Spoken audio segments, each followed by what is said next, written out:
All right, if you would, open up to Acts chapter 3.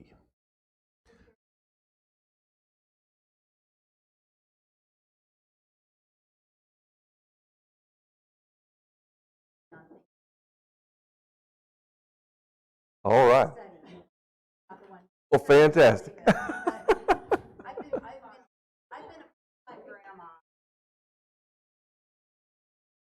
Fantastic. Welcome back. Welcome back, Linda. So, and this is what's kind of great about these recordings being on YouTube online. If you ever miss a week and you want to catch up, it's right there for you, and you can partake in it any time you choose. You can have me stand up and teach at 3 o'clock in the morning if you're up, whatever you want to do. And so as we've started through the book of Acts this fall, today we're going to start here in Acts chapter 3. And yes, ma'am.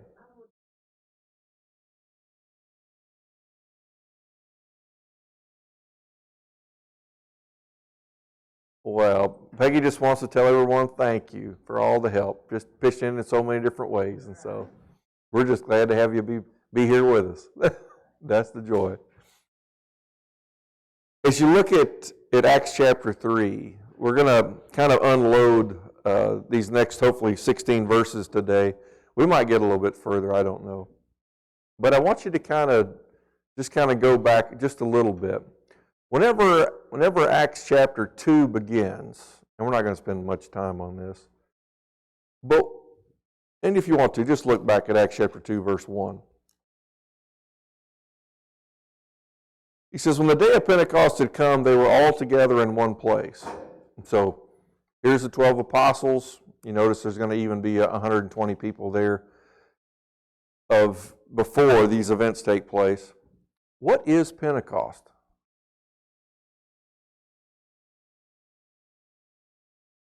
All right, 50 days after the Passover, Penti, think about Pentagon 5, well, this is 50. So 50 days after Passover, so basically you're talking about 7 weeks later. So Jesus crucified, remember the Passover supper before his death. This is 50 days after his crucifixion. So there's a little bit of time that's gone by. And at the same time, to understand, through all of these events that take place, these were major feast times for the Jews. So if you were a devout religious Jew, you would have been in Jerusalem for the Passover. If you were a devout religious Jew, you would also be in Jerusalem now 50 days later for Pentecost. Now you had gone home in between.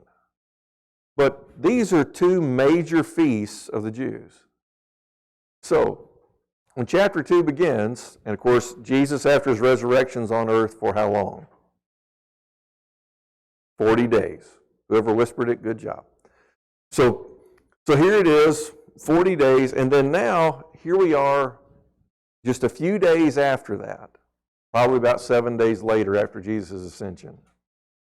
So here we are coming to the day of Pentecost. Now, Pentecost was a feast to celebrate something. Do you remember what it was to celebrate? You may find this a little curious if you don't know it. Pentecost was the celebration of the beginning of the wheat harvest. So if you think about Pentecost as the beginning of harvest day, you've already been through chapter 2. How big was the harvest? How many souls? 3,000. That's a pretty big harvest, right? So God's looking at these things and setting them up in order to where it's like, oh, this is humongous. So opening harvest season, Pentecost, the preaching of the gospel, and 3,000 souls have already responded to Jesus. Now, to the gospel. If you look down in chapter 2, look down at verse 15. If you remember, they got up and started speaking in tongues, which everyone heard it in their own language, except for, just here, so people think they're a bunch of drunk folks. Verse 15 says, for these men are not drunk as you suppose, for it is only the third hour of the day. What time of day is the third hour of the day? 9 a.m., right? So this happens at 9 a.m., this really first gospel preaching that Peter does along with the other 11 apostles, and 3,000 souls respond. Now, look at chapter 3 and look at verse 1. Now, Peter and John were going up to the temple at the 9th hour, the hour of prayer. What time of day is the 9th hour? 3 in the afternoon. Now, you can take this or leave this, but in my mind, it's still the day of Pentecost. Because here's 9 a.m. in chapter 2, the preaching of the gospel, 3,000 souls come to faith. Now here you are, really some 6 hours later at 3 o'clock in the afternoon. Now, like I said, you can take this or leave this. It doesn't say it just straightforward, but I don't know what else you would want if you just read through the verses here. I don't know what other conclusion you really draw. And there is a little bit of a parallel here. What time is Jesus crucified from? 9 a.m. to 3 p.m. See a parallel here? So, here's the gospel preached at 9 a.m. on Pentecost, and then now here you come at 3 o'clock in the afternoon. And I think it's Pentecost. Maybe you think it's something different. That's fine. It's not really kind of a moot point in one way. But I want you to notice the telling of time. Look at chapter 4. Look at verse 3. He says, "And they laid hands on them and put them in jail until the next day, for it was already evening." So how late in the day is it now? Now it's evening. He says, they put them in jail until the next day. Then skip down to verse 5. Notice the language. On the next day, the rulers and elders and scribes were gathered together in Jerusalem. So do you see him kind of giving you the little time stamps as we work our way through this book so far? To go, here it is, Pentecost. It's the first of the wheat harvest, but really it's the first of the harvest of the souls, the life in Jesus. Then you get 3 o'clock, which is where Acts chapter 3 begins. Then, as it continues, all right, the rest of that day, down to evening, and now Peter and John are in jail because of what they've done. Nothing like preaching Jesus for less than 24 hours and already being in jail. What a way to start. But it's what was needed. And then, of course, it proceeds on to the next day, which would seem to be the day after Pentecost. So you start to see how things are lining up here. But remember me telling you, the Passover, if you're a genuinely devout Jew, you would be there on Passover, you would be there on Pentecost, you'd also be there on the Day of Atonement, you'd also be there for the Feast of Booths. But those are kind of the major 4 gatherings for the Jews. And they all take place in Jerusalem. So, here they are. Once again, just take a quick note at verse 1 in chapter 3. Now, Peter and John were going up to the temple at the 9th hour, the hour of prayer. Now, why do you go up to the temple? Just think, mountaintop, right? It's the high point. So you always go up. If you read through the gospel accounts, and it says, and they went up to Jerusalem. Well, Jerusalem sits on top of a mountain, and I don't think like Mount Everest or 14,000 foot mountains. We're only talking about elevations in a couple thousand feet. But you always went up to Jerusalem. So if you ever get kind of hooked on some words as you're reading through the gospel accounts, and they're up in the northern part of Palestine, and they're heading south to go to Jerusalem, and it says, and they went up to Jerusalem, you go, how does that work? Well, keep in mind, these are people who walk. They think in terms of elevation, rise, declines. That's the way they think. So we look at north, south, east, and west, and we go up and down. That's just not the way that they think. So here it is, the 9th hour, and then notice what it tells you about the 9th hour, or 3 o'clock. What is it? Hour of prayer. It almost makes you want to sing that song, doesn't it? Sweet hour of prayer, But to realize this was a common occurrence for the Jews. When it gets to be 3 o'clock in the afternoon, it's the time to pray. Now, if you're in Jerusalem, where do you go? To the temple. So, how do you think the temple population looks around 3 o'clock? Crowded. Even if you want to put it this way, even at this location, if you get to 9 or 10 o'clock on a Sunday morning, it's a whole lot more populated than it is Monday morning at 9 o'clock, right? So here they were at the temple, everybody gathering together at 3 o'clock in the afternoon. Now remember, these people, they've been gone for many of these days in between. They were there on Pentecost. They wanted to serve the Lord. They went back home. Now for Passover, they were there. Now they go back home. They come back 50 days later, and now it's Pentecost. So these folks have kind of got a snapshot of things, right? 3 o'clock in the afternoon, it's the hour of prayer. I want you to think about what happened 50 days ago at 3 o'clock at the hour of prayer. Go back to the Gospel of Matthew. We're going to read this because we need to see this tied together. Matthew chapter 27.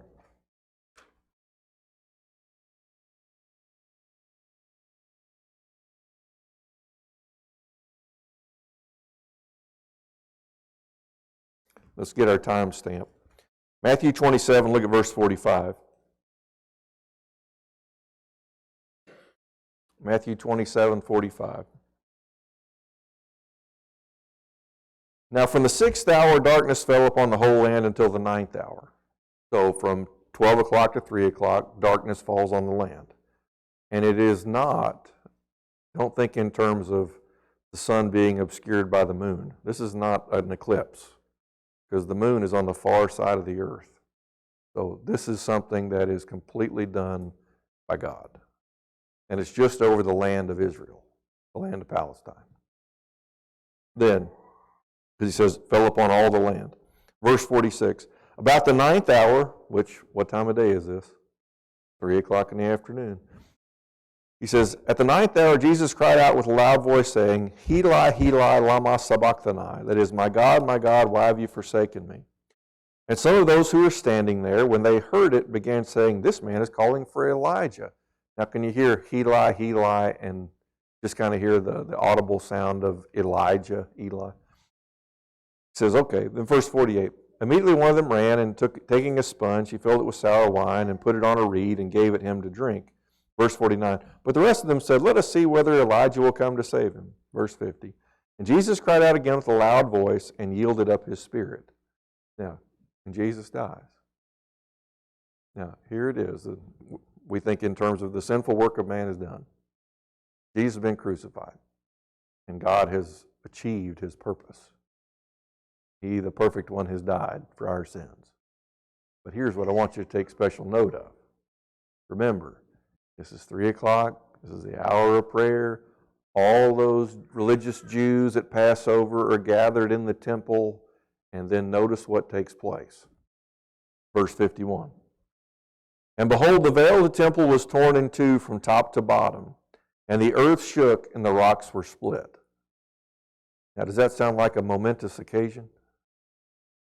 If you were there cram-packed into the temple structure, and at the hour of prayer, how do you think the noise level is in the temple? Super quiet. Here they all are, gathered together to pray. And if you notice, Jesus dies apparently just a little bit after 3 o'clock, because he makes his statement at 3 o'clock. And then it's not too long thereafter he passes away. So here's what's going on out at Calvary with Jesus. Here's these religious Jews that are in the temple at the hour of prayer. And here they are praying. Makes you wonder what they were praying about. Were they praying to come to know God better? Were they praying to be able to understand more clearly what God was doing? I don't know the answers to any of those questions, but it just makes me wonder. So, here's Jesus. He yields up his spirit and he dies out at Calvary. Now keep in mind, the temple is a copy and a shadow of what? The true tabernacle, which is where? In heaven. If you want to change the copy, what do you have to change first? The original. For anything that casts a shadow, the only way to change a shadow is to change the original.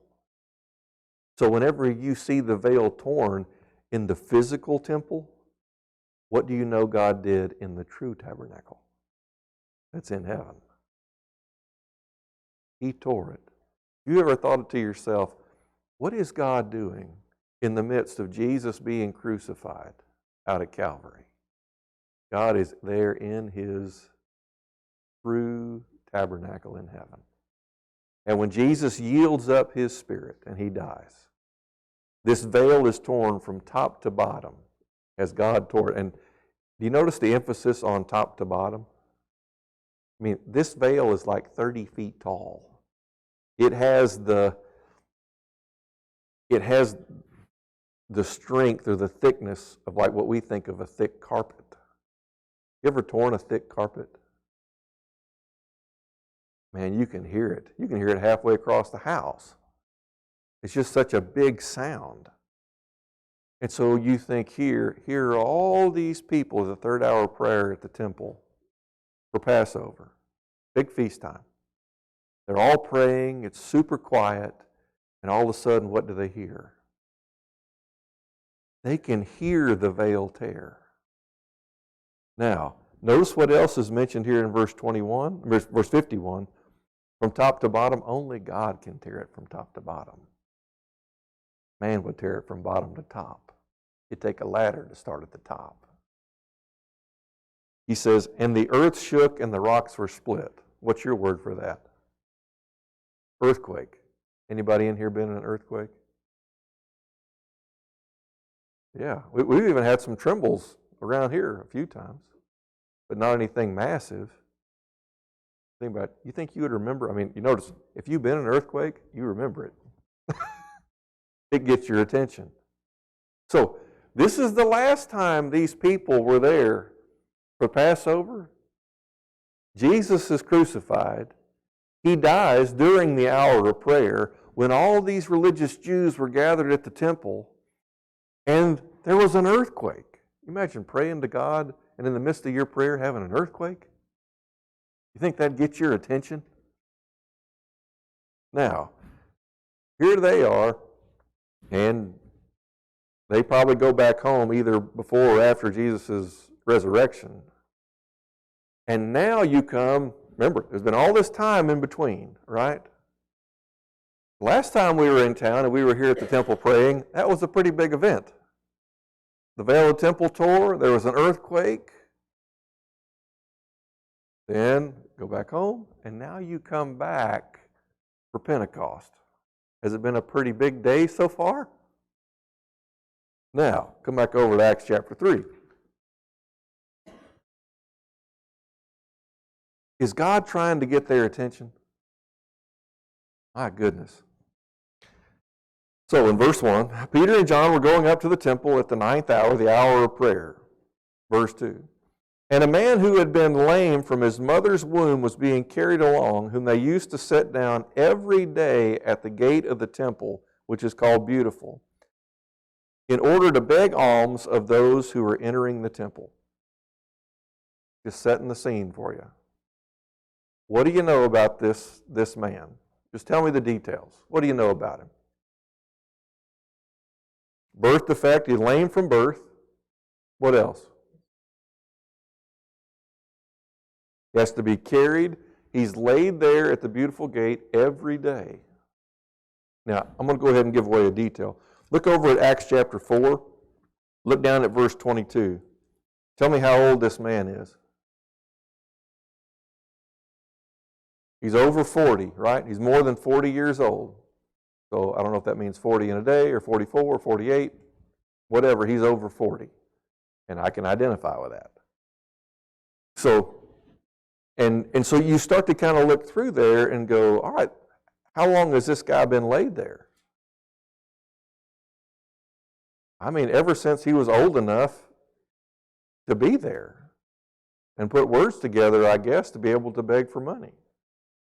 So, is he kind of a staple at the temple? All right. You ladies like to shop at all? Okay. Do you typically go into certain stores in a repetitively, maybe week to week or a couple weeks apart, maybe months? And you start to look through it. Do you know some of the greeters at the stores? I know there's I don't go to Sam's very often. I'd say maybe once a month at the most. But there's a guy who greets you. His name's Felix. I don't know.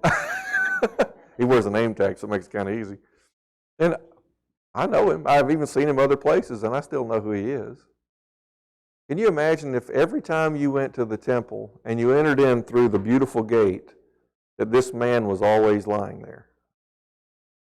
Because notice, how often is he laid there? Every day. Now, it doesn't tell you much about what his attitude was over the years. You know, sometimes you see people, and even though they might be lame, they just have a great attitude about them. And just to ask, for alms. And so here he is.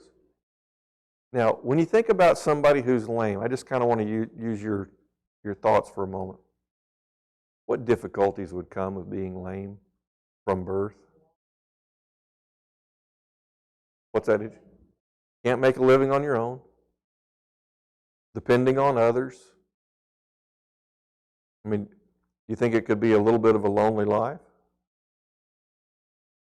I mean, to think that somebody, whether it's friends or family, it doesn't really say, and maybe it's not always the same every day, to bring him there.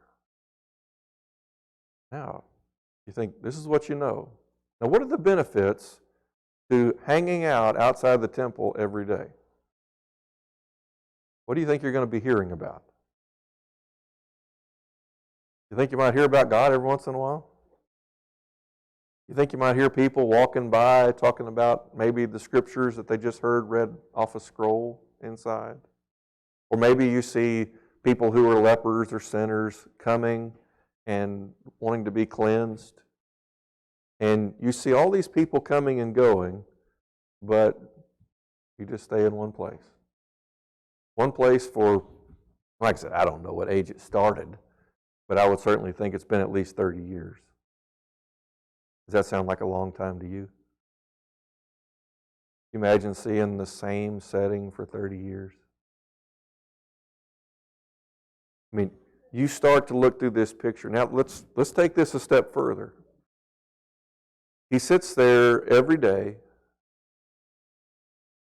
Jesus ever come to the temple? Yes. You think Jesus ever walked by him? You would sure think so, wouldn't you? Now, let me tell you a little Jewish rule that they had. This goes all the way back to the Old Testament. If you came in through the north gate, you couldn't go back out the north gate.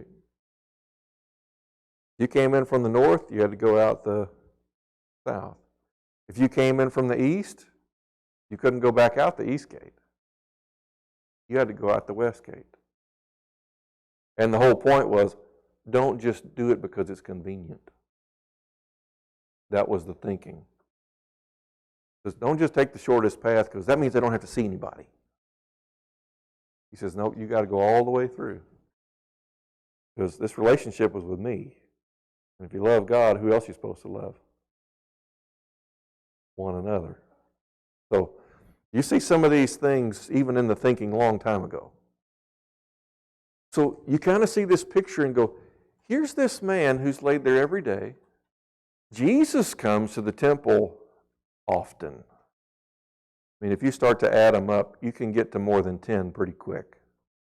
And especially whenever you have to go out through two entrances, come in one, out a second, different one every time you come, you realize it seemed like Jesus may have passed him by a few times. Now, did Jesus know what was going to happen with this lame man? Now, even Micah knows it. Out of the mouth of babes, I'll take it. So you start to take these things together, and this is just a pondering question. Why did Jesus not heal him himself? Because it wasn't time. Maybe it's a sense of faith issue. Maybe he hadn't come to faith yet. I don't know. But you start to notice so many times we want things to happen now. And we don't appeal to Jesus to go, you know what? His timing is always right on time. So there are times we wonder, how come he's not taking care of me at this point in what I want? Because Jesus is not about what we want. We should be about what he wants, his will. So you just kind of start to see the things that are going on. It brings it up here in verse 2. I mean, he's never walked a day in his life. And everybody who sees him, what do they see him doing? He's sitting, he's begging.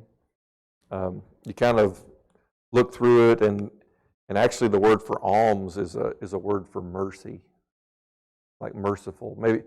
Maybe you think this is not what he said necessarily, but you ever heard a statement like, have mercy on the poor man? To see someone who's begging for money, that we have mercy on a poor man, on a poor beggar. And that's what it is. That's what alms is. It's something that's given out of pity or out of mercy. The idea of merciful.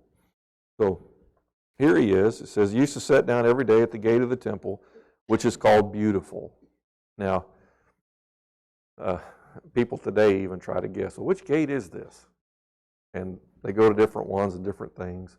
And everybody's kind of got their own little guess. There was one gate at the south side of the temple, and it was actually a double gate. I mean, and it's humongous. It's like 210 feet wide. So this is the main entrance in terms of thinking here. And if you're a beggar, where do you think you would want to be? You want to be where there's very little people or a whole lot of people? I mean, when you've done it for 30 years or more, you think you kind of get it perfected a little bit? And this beautiful gate was exactly that. It was so ornate. I mean, 210 feet wide. On the inside, it had a stairway that led up to where the court and the temple itself was. And so this is a place where people came in. And actually, it was kind of had domes over the top of it, kind of covered. We might call it a covered walkway. But to come in underneath it, and it had all these carvings into the stone. So it was just beautiful, a beautiful place to be. And if you want to walk into a place and you know that those things are there, is that kind of the place you'd want to walk through? So here's kind of the picture, the mass gate to come in from the south side. Here's this man who's been a staple there for, I'm just going to say at least 30 years, but I don't know that fact. But here he is. He's a face that's known, but he's identified because he's crippled, he's lame. Now, do we identify people by certain things? I know if I came in wearing a big old head of hair, you'd go, who is that strange guy? I don't think I've ever met him before. Because there's just certain things that we associate with people. Sometimes people don't even wear their glasses and you go, who is that? It's just kind of part of how we are. So, here's the situation at hand. You got all this big crowd. That the last time they were there at the temple, there was an earthquake and the veil tore and Jesus died out at Calvary. They had gathered there for prayer. Well, now, 50 days later, they're all gathered again at the third hour for the hour of prayer. And this is what happens. Verse 3. When he saw Peter and John about to go into the temple, he began asking to receive alms. He sees Peter and John coming in. He just simply asks for alms. Verse 4. But Peter, along with John, fixed his gaze on him and said, look at us. Now, if there's ever somebody who's begging and you do not want to give them money, what is the one thing you do not do? You don't look them in the eye, right? I mean, apparently that's something that's been going on for at least 2,000 years. So here's the situation. But Peter and John, they turn this exactly to go against the grain. Look at us.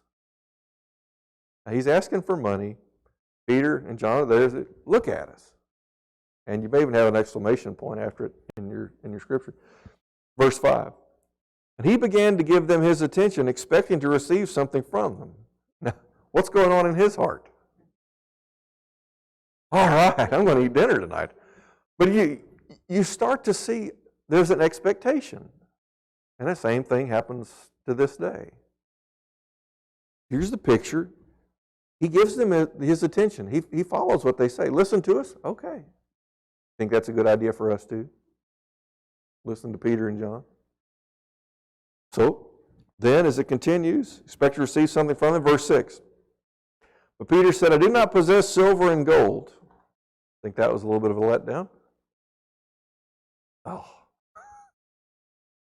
No silver and gold. He says, I do not possess silver and gold. What does that tell you about the wealth status of Peter and John? They weren't.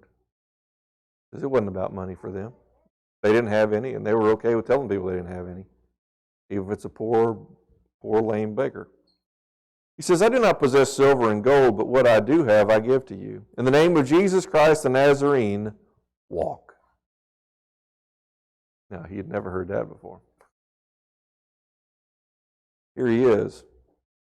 Now, I'm going to step out a little bit. This is just me thinking about humanity.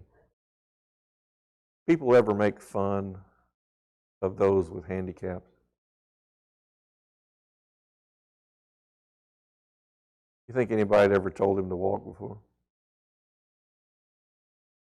Oh, just come on in, you lame beggar.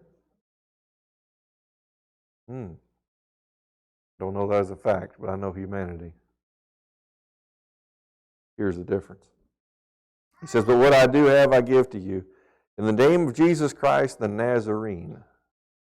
Notice who does Peter point directly toward?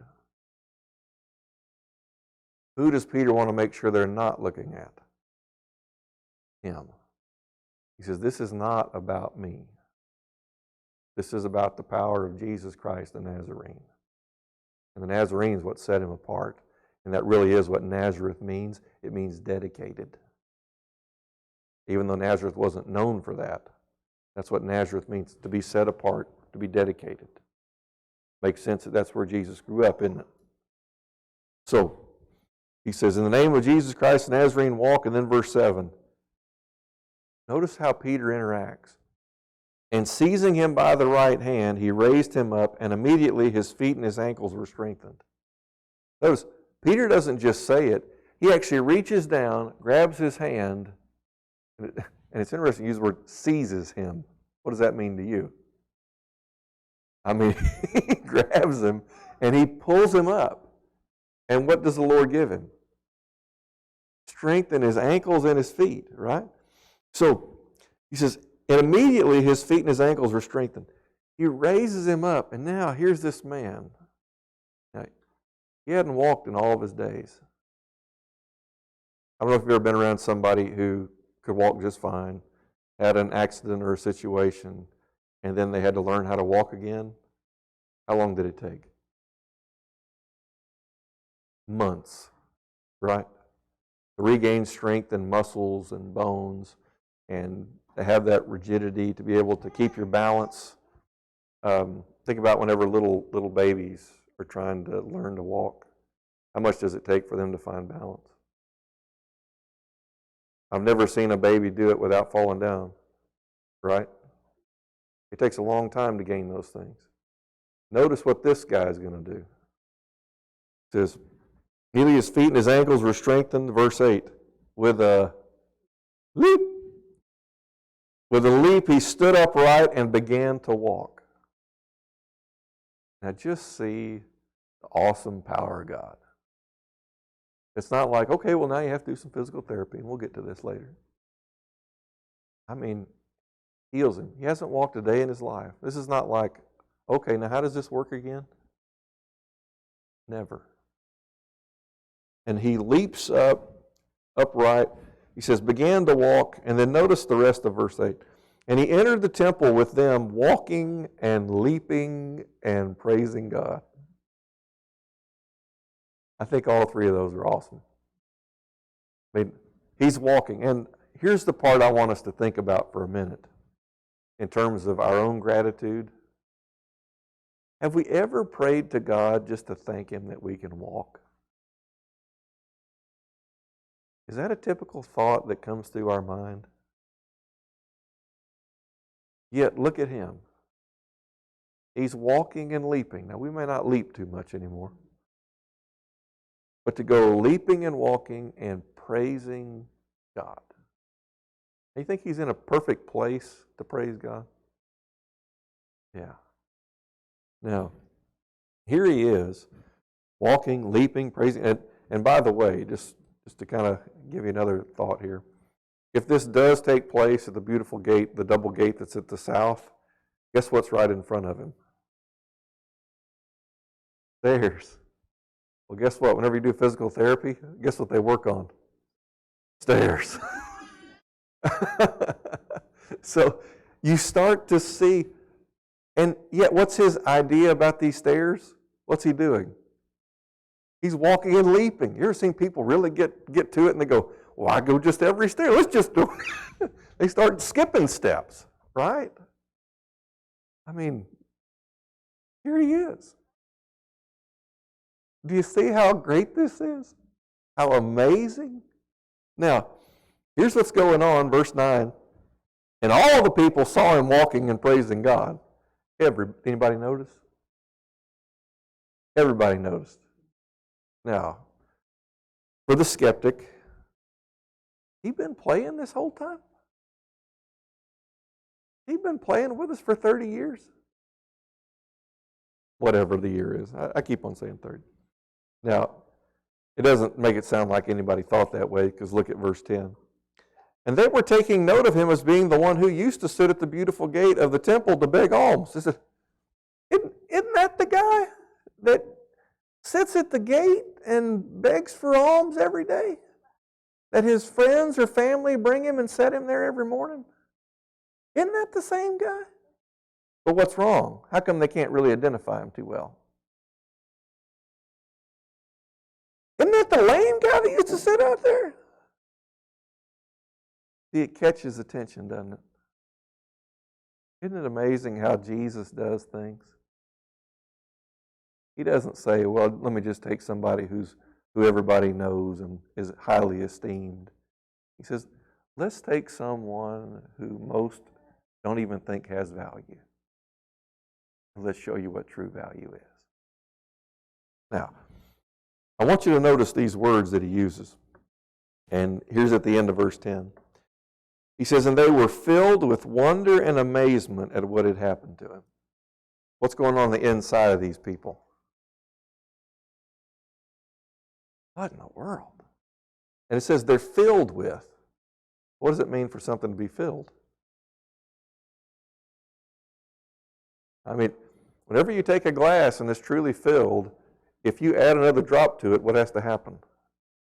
Something's got to pour out, right? You got to lose a drop.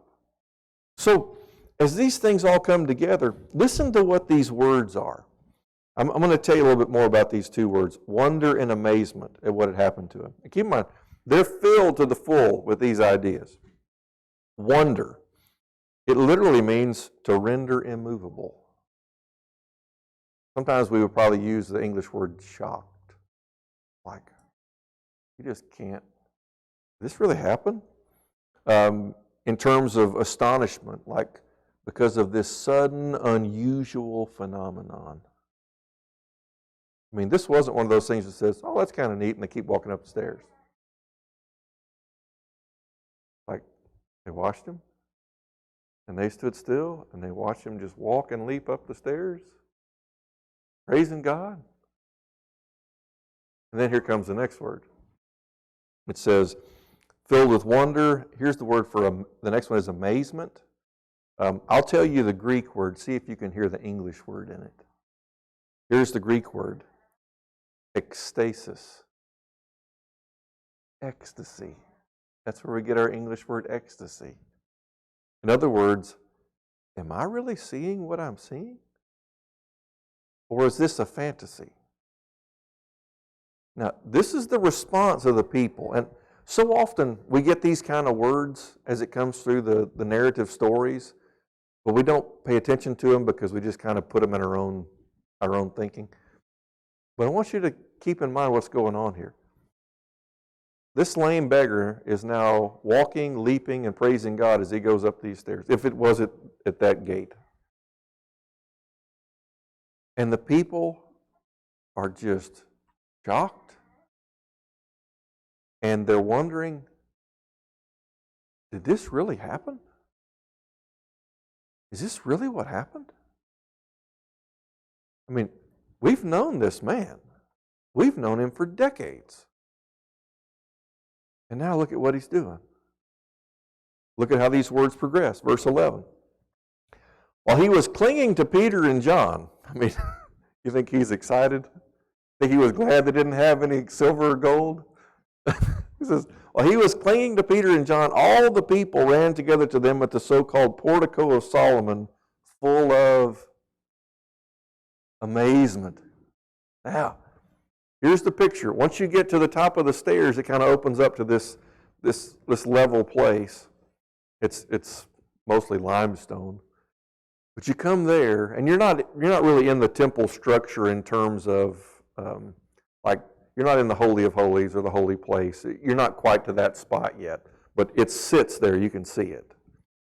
You come up out of this stairway, and the people look at him. Do they notice? He says, he's clinging to Peter and John. All the people ran together to him. And here they are, to the so-called portico of Solomon. It's just kind of portico.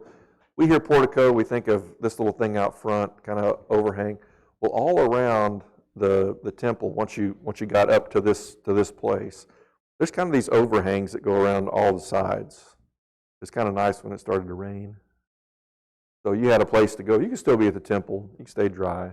You can carry on other conversations and things. But here they are, and they come to the portico of Solomon, and they're just full of amazement. You notice the kind of words he's having to use? Filled with wonder and amazement. Now come full of wonder, full of amazement. Is he attracting a crowd? Now remember, for those people who are out-of-towners, the last time they were there for the hour of prayer, earthquake, veil torn.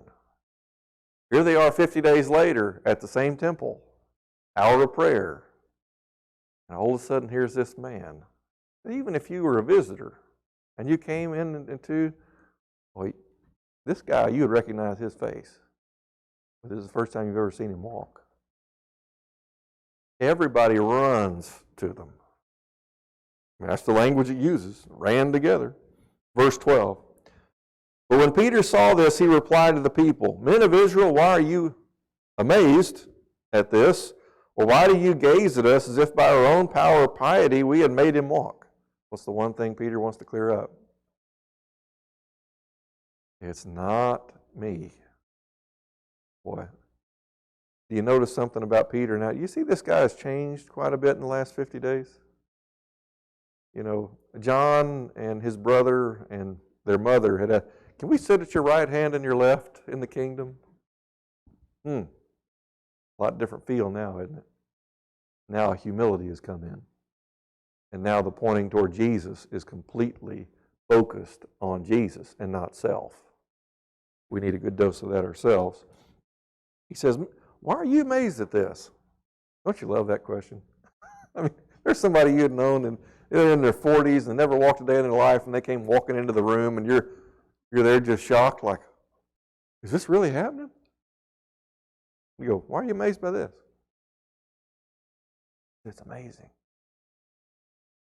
But notice where Peter's trying to drive him to. He says, it's not because of us, it's not because of our power, it's not our power, God's power. He says, it's not because of our piety, it's not because of how devoted we are to God.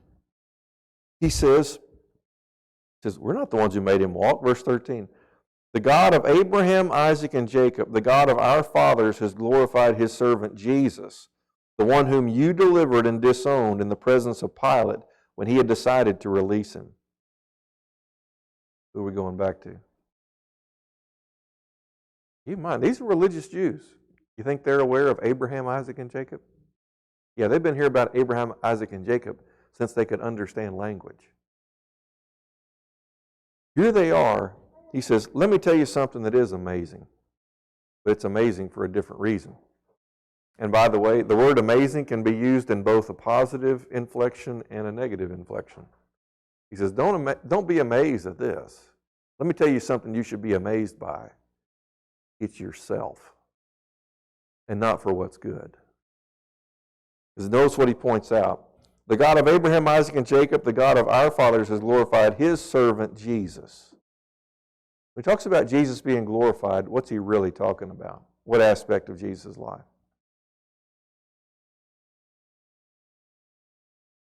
Resurrection. You can say it with confidence, Donna. Resurrection. You got it. You got it. Resurrection is whenever he glorified Jesus. Because that's what set him apart from all others. He says, the one whom you delivered and disowned in the presence of Pilate when he had decided to release him. He goes back 50 days. He says, do you remember when Pilate wanted to release Jesus? Now, real quick, go back to Luke chapter 23. Luke chapter 23, look at verse 13.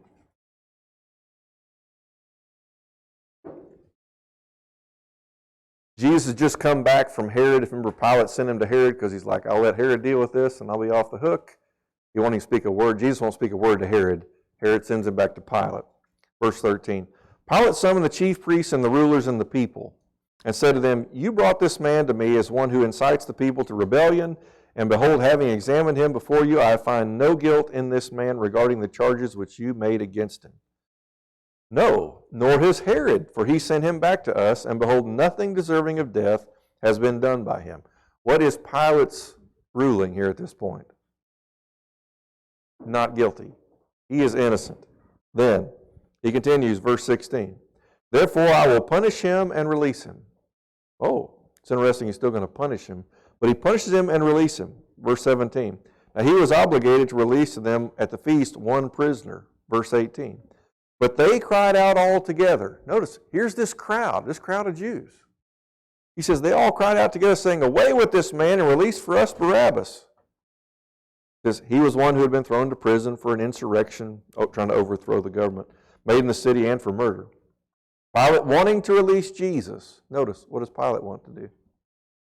I want to release him. If you also remember earlier on in the conversation, it's over in the Gospel of John, remember what he said to Jesus? Don't you know that I have the power to release you or to crucify you? Remember what Jesus' response was? You only have power because my Father gave it to you. There's something we need to realize about elected power. It's only because what God gives. It's not in and of themselves. So don't have to fear about all that stuff. Then, he says, when he released Jesus, addressed them again, but they kept on calling out, saying, crucify, crucify him. Now, you see, this was their response 50 days before the events of Acts chapter 3. So come back over to Acts chapter 3. So when he makes this statement in verse 13, I mean, this is not like, did we do that? This is, oh yeah, I remember that. Then, he says, the one whom you delivered and disowned in the presence of Pilate when he had decided to release him. Verse 14. But you disowned the holy and righteous one and asked for a murderer to be granted to you. That's what's amazing. You want to know what's amazing? You wanted the holy and righteous one to be crucified. That should amaze you. That should shock you, where you think about what you're doing. I mean, you talk about the Spirit of God coming through Peter here to give these words, and he is putting it right in front of their faces. They had been there 50 days earlier. They had said the words. It says, you should be amazed at your own foolishness and wickedness. Then, verse 15, but put to death the Prince of Life, the one whom God raised from the dead, a fact to which we are witnesses. Prince is someone who is about to be what? King. What did it take to coronate Jesus as king? Death, burial, and resurrection. He rises up the king, the anointed king. Then, he says, but you asked for a murder to be granted to you. Verse 15, put to death the Prince of Life, the one whom God raised from the dead, a fact to which we are witnesses. Peter and John, we witnessed the resurrection of Jesus. We saw him after he raised. And by the way, there's over 500 other witnesses that had seen Jesus after his resurrection, from what's in 1 Corinthians 15. Verse 16, and on the basis of faith in his name, it is the name of Jesus which has strengthened this man whom you see and know. And the faith which comes through him has given him this perfect health in the presence of you all. What changed him? Two things in particular. Faith and the power of the resurrected Christ. He says, you want to know what's so amazing? You wanted him dead. And look at what he does. Now, we're going to have to stop in the middle of the story. I knew we were not going to be able to get through all of it. But I want you to see for these Jews, God is timing these things out perfectly for them to come to faith. The only question is, will they? Even if you were just a visitor to Jerusalem, it had been 50 days since you've been there, you are getting a glimpse of things that should impact your heart and your soul and your mind. The only question is, are we going to be amazed at the right thing? The right one? Because, and if you notice, I just love the way that he puts it here at the end of 16. He says, and the faith which comes through him, talking about Jesus, has given him, this man who used to be lame, this perfect health in the presence of you all. Notice he doesn't just say he can walk. How would his full body checkup go before the doctor? I can't find anything wrong with you. Well, I got to find something. He says he's in perfect health. That's something to me. Now, here he is walking around, and he's going to be walking around, and he's going to be the point of conversation for the next chapter and a half. And every day he walks around, what are people going to know? If you think about it, Jesus has the power. Now, next week we'll come back, hopefully, because I do get to teach through the next month. So as it goes through, we'll continue through chapter 3 and get into chapter 4. So have a good week.